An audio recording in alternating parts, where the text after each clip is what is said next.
Hey there, this is Pat Ennis of Ennis Legacy Partners. Welcome to the Exit Readiness Podcast. I'm here with my co-host Walter Dial, CPA and tax partner at GRF CPAs and Advisors in Bethesda, Maryland. Our mission here on the podcast is to provide you, the business owner, with subject matter expertise on topics pertaining to building transferable or sellable business value and for planning your eventual exit from the business. We want to help you build a business that's transferable or sellable and then exit successfully on your own terms and conditions. Walter, we talk a lot about, oh, by the way, Walter, thank you. 3 days before the tax deadline and you still show up. Thank you for doing that. We talk a lot about, you and I on this podcast, about strong financial performance as being probably the most key driver in building sellable value. There are other a lot of important value drivers, but that's right at the top of the list, I think you would agree. In our last episode, we discussed marketing with Liz Johnson at Mountain View Marketing, and how an impactful strategy can help in growing sales, revenue, the top line of the P&L. Today, we're going to focus more on the bottom line and profitability. Our topic is the 10 biggest profit mistakes, and our guest is Michelle Seiler Tucker, founder and CEO of Seiler Tucker Incorporated. Michelle is the founder and CEO of Seiler Tucker Incorporated. She holds the M&AMI, Mergers and Acquisitions Master Intermediary title, as well as Certified Mergers and Acquisitions Professional, Certified Senior Business Analyst. She owns many other businesses in several different industries, and she's a 20-year vet in the M&A space and has been involved with the sale of over 1,000 businesses in almost every vertical and has seen much success in doing so. In addition, she's been featured in Inc. magazine, Forbes, Entrepreneur magazine, USA magazine, and she's an international keynote speaker, making regular radio and TV appearances on Fox Business News and CNBC. So, of course, the next step for her, Walter, would be the Exit Readiness Podcast. So, Michelle, welcome this morning to the podcast from sunny New Orleans, or New Orleans, is that right? New Orleans. New Orleans. Thank you for having me, Pat and Walter. Yeah, you're welcome. It's sunny right this second, but it's probably we have had nothing but rain and thunderstorms for the last several days. Yeah. Well, Michelle, welcome. Great to have you. Thanks for agreeing to join us. And, I assume you would agree with Pat's assessment that financial performance is certainly near the top of the list as far as, what's needed for a successful transition or sale. What do you see, in your experience, as the biggest mistakes that business owners make when it, pertaining to generating business profit? Well, there's mistakes that business owners make as it relates to selling their business. First and foremost, most business owners never think about their exit till they have to due to a catastrophic event occurring. As far as profit mistakes go, there's a lot of mistakes that they make. And I kind of walk my clients through what I call building their business on the 6 cylinders on what we call the ST6Ps and Exit Rich. And one of the biggest mistakes is that a lot of business owners have created a glorified job in which they go to work at every day versus a job that works for them. And if the entrepreneur has their hand in every pot, then they're really not going to be very profitable. So one of the first things that we work with our clients on is building the right infrastructure and making sure you have the right people in the right seats and making sure you ask the who question. And if you're trying to sell your business for, millions, you want to make sure you have a layer of management in between. So a lot of businesses are not sellable because they're not profitable because the owner is the business. Make sense? That's something we see all the time. Yeah, and that's one of the biggest mistakes. I mean, that's why I tell my clients, ask the who question. Who handles customer service, marketing, legal, accounting? Accounting, they should all hire you, Walter. Right. And, manufacturing, logistics, travel, environmental. The clue here is that you should ever be next to the who. So that's a huge profit mistake. And probably number one, because most entrepreneurs do it all. And really they need to focus on their strengths and hire their weaknesses. And they need to stop doing everything. They need to, you don't build a business, you build people, and people build the business. Yeah. So then, Michelle, what are the 10 biggest mistakes that you see business owners making pertaining to profit? You've been doing this for a long time, just like us. We could provide a list today, but we're Yeah, interested so- in what's your list? Yeah. So, I mean, I have an extensive list. Number one, like I said, not planning their exit from the beginning. And when they're ready to sell, they want to sell for $10 million and they have $100,000 in EBITDA. And so the business is not sellable for what they feel they need to exit their business on and enjoy the fruits of their labor. So business owners always come to us with unrealistic expectations because they base the business on what they feel they need to retire or buy another business or start another business. And the business is not worth that. So business owners really should start planning their exit from day one of starting or buying a business, not wake up one day and say, oh, I was diagnosed with, this debilitating disease. I need to sell my business. You really need to plan it from the beginning. And then the other profit mistake, like I already said, is business owners, the business is 1,000% dependent upon that owner. We're selling a $70 million company right now. They have 300 employees, but that business is still dependent upon that owner. We cannot sell that business without that owner agreeing to stay on for at least 3 to 5 years. Then the other profit mistake that we see business owners make is, I don't know if you guys realize this, if you gentlemen realize this, but when I wrote my very first book, Sell Your Business for More Than It's Worth in 2013, I did the research and learned that 95% of startups were going out of business. We all know that. But then when I wrote Exit Rich with Sharon Lechter in 2019, 2020, I realized that the business landscape has changed dramatically. Now it's only 30% of startups will go out of business. However, out of 27.6 million companies, those businesses have been in business for 10 years or longer, 70% of them are at risk of going out of business. You hear about the big public companies all the time, like Toys R Us, in business 75 years goes out of business. JCPenney's in trouble. Montgomery Ward, Kmart, Steinmart, Pier 1 goes out of business. But what you're not hearing about are all the private business owners that are exiting poor. Now, this all goes to profits, right? This all relates to profits. So the number one reason that 70% of businesses are now going out of business out of 27.6 million companies is because business owners stop doing what I call AIM. AIM is always innovate and market. Always innovate and market. Business owners become complacent like Blockbuster. They saw Netflix, they saw the writing on the wall, they sat back and did nothing. They had the opportunity to purchase Blockbuster and they didn't. So they ended up going out of business, right? So a lot of business owners who've been in business 10, 12, 15, 20 years, stop innovating and stop marketing. Therefore, they're exiting poor. They're selling for pennies on the dollar. They're closing their business or even worse, filing bankruptcy. And then another profit mistake is processes. And you gentlemen probably know this, but processes can make or break your company. So a lot of business owners, when they design their processes, they're designing them based upon their own agenda. They're not designing them based upon the customer experience. And if the processes are not productive and efficient, then it could cause you to lose money, correct? The other thing is if you don't have checks and balances, if you don't have processes in place, if you're trusting but not verifying, there's a thing called embezzlement. I had one client that was embezzled 8 different times. 8. Well, how does that happen? How does Really? How does 8 times happen? Why well, not it happened 8 times because that owner is a slow learner. That owner is a slow learner. I will tell you in due diligence, when I was there for due diligence and the buyer's due diligence team was there, they kept asking for documents from the CPA. And I noticed that the CPA kept stuffing things in a drawer and wasn't updating the AP list, and found out that she was embezzling from him. So how does that happen? So was it 8 different people? What's that? Was it 8 different people that embezzled from that same company, or 8 different people? Oh my gosh. 8 different people. And Walter, I'm sure you've heard stories like that. Maybe not 8, but there's a huge it's billions of dollars are lost every single year by employee theft.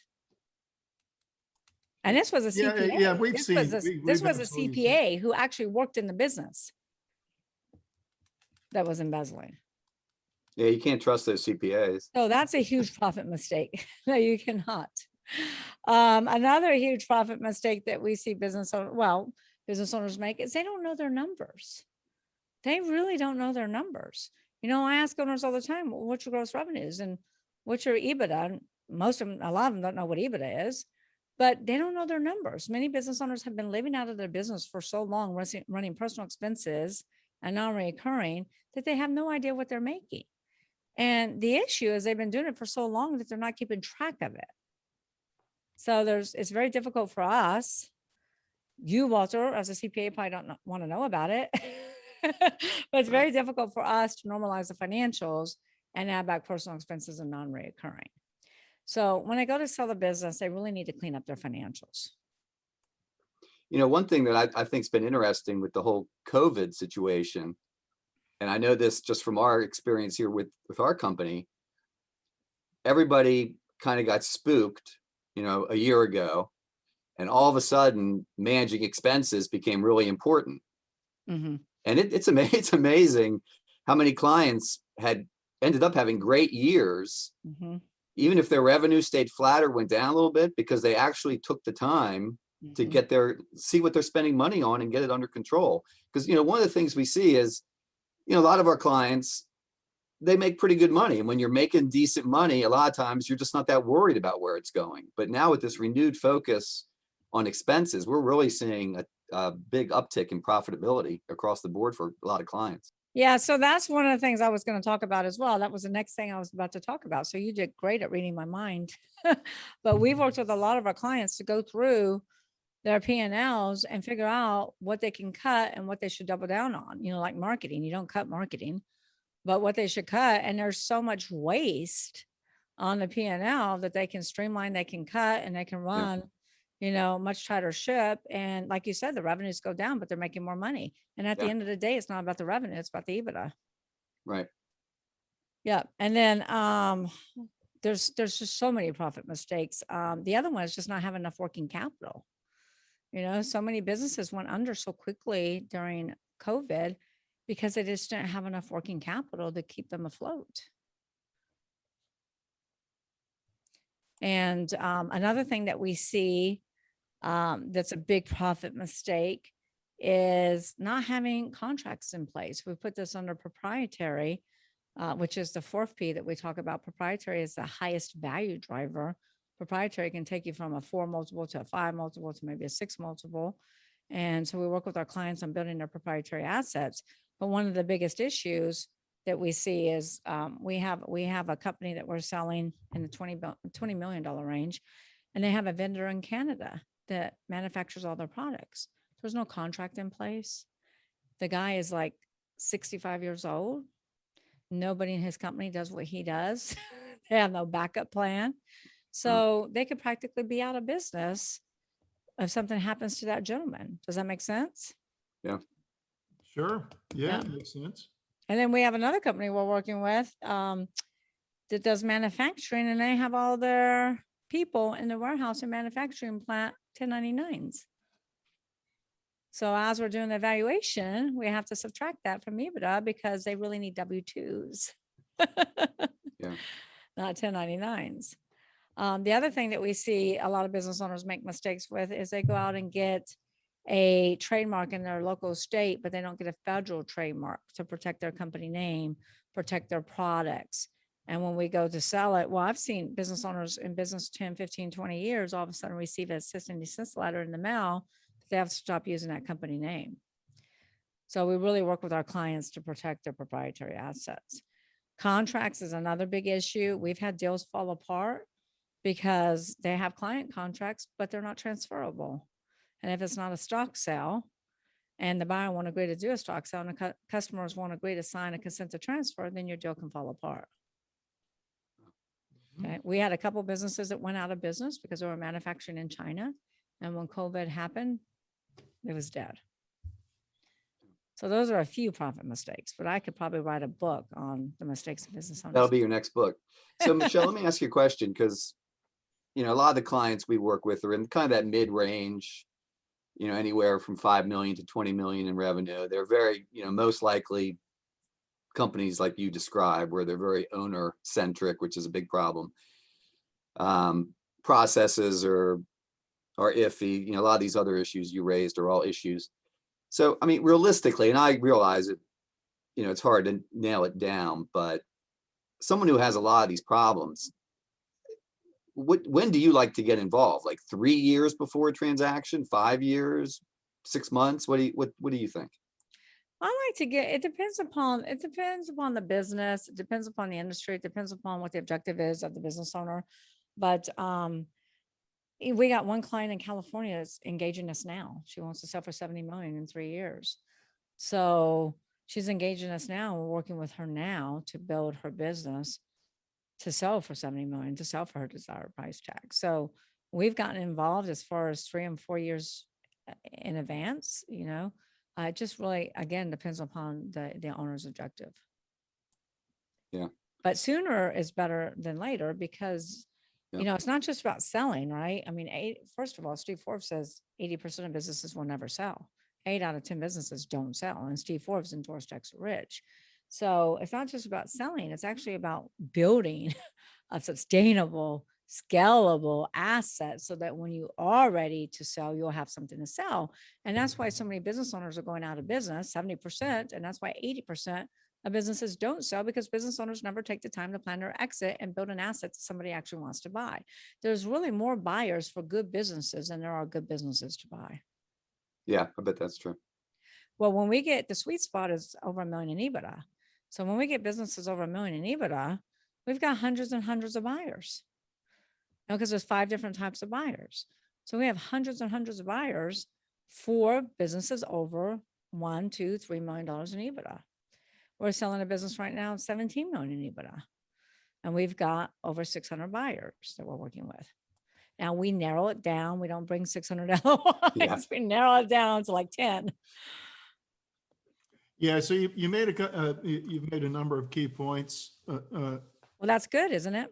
Yeah, it is. And so just a second ago, you mentioned one that we're continually preaching on this podcast, is that foundational to a successful exit. And let's say we're agnostic as to how the owner wants to exit. It could be a transaction. They do a transaction with you. Maybe it's a sale to insiders. Maybe it's an ESOP, whatever it is. Foundational to that is building a business that is indeed sellable or transferable.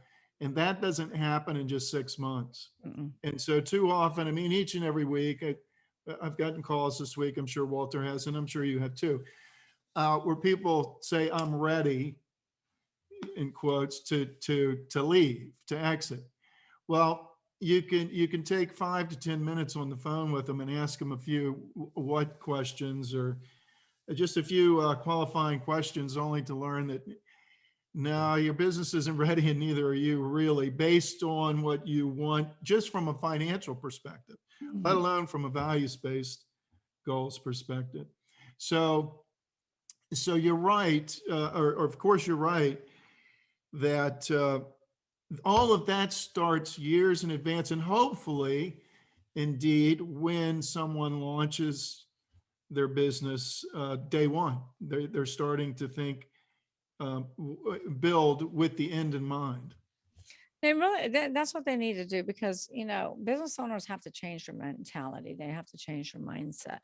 Business owners think of their business as their baby. Your business is not your baby. Go home and hug and kiss your kids.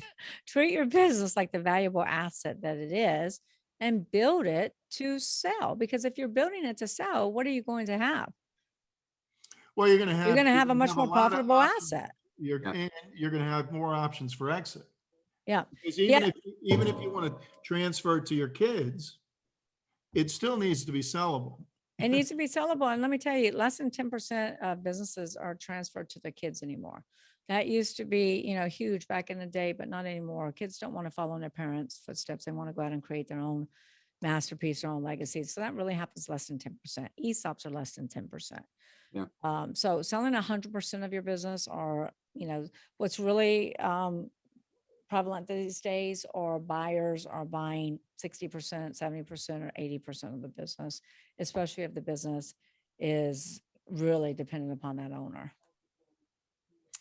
So the 6 Ps in closing here, the 6 Ps, people, product, process, proprietary, patrons, which would be customers. You could put a C in there, Michelle, and then profits.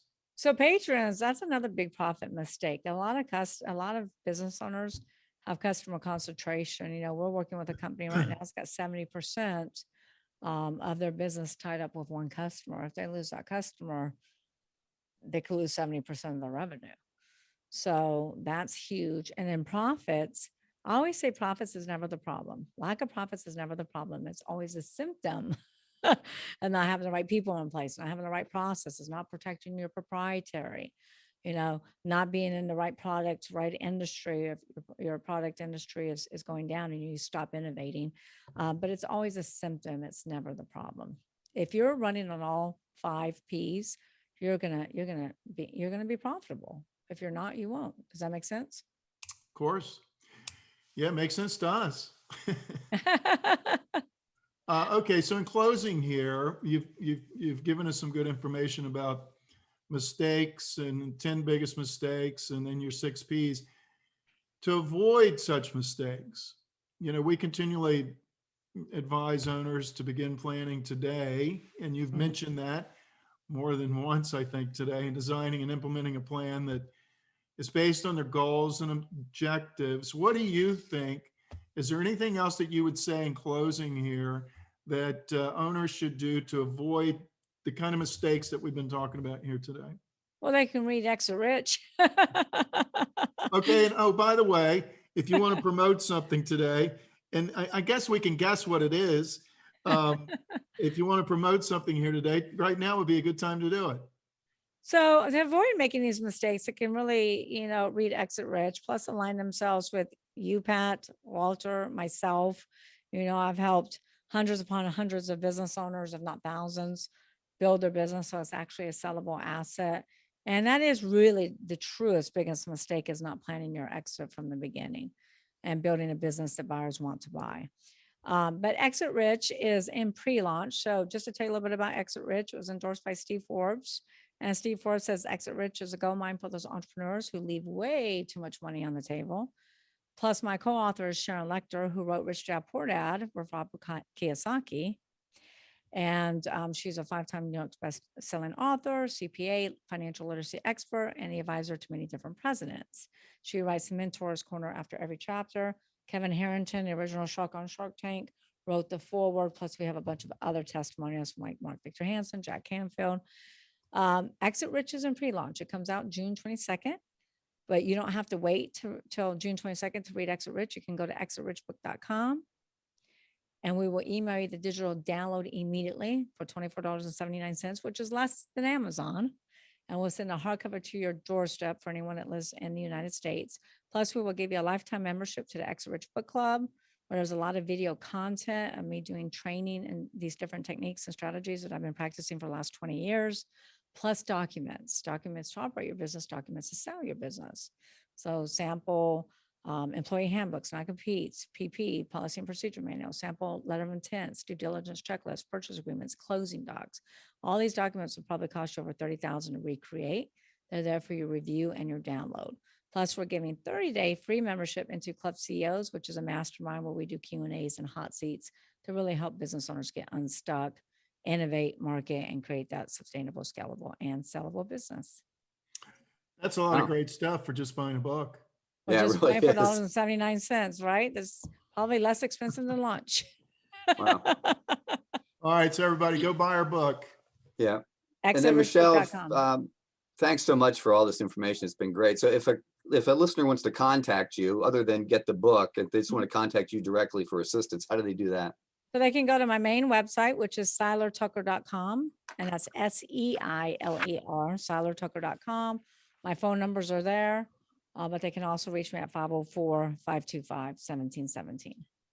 Fantastic. Thank you very Follow much. me on social media too. Thank you very much. It was great having you. Thank you, Walter. Thanks, Pat. It's my pleasure. You're welcome, Michelle. It's great to meet you. And listeners, if you want help in maximizing the value of your business or planning for your eventual exit, you can reach Pat at 301-859-0860. You can reach me at 301-951-9090. You can also access resources at exitreadiness.com, grfcpa.com, and nslp.com. As always, thanks for listening. And until next time on the Exit Readiness Podcast, this is Walter Dial and Pat Ennis signing off.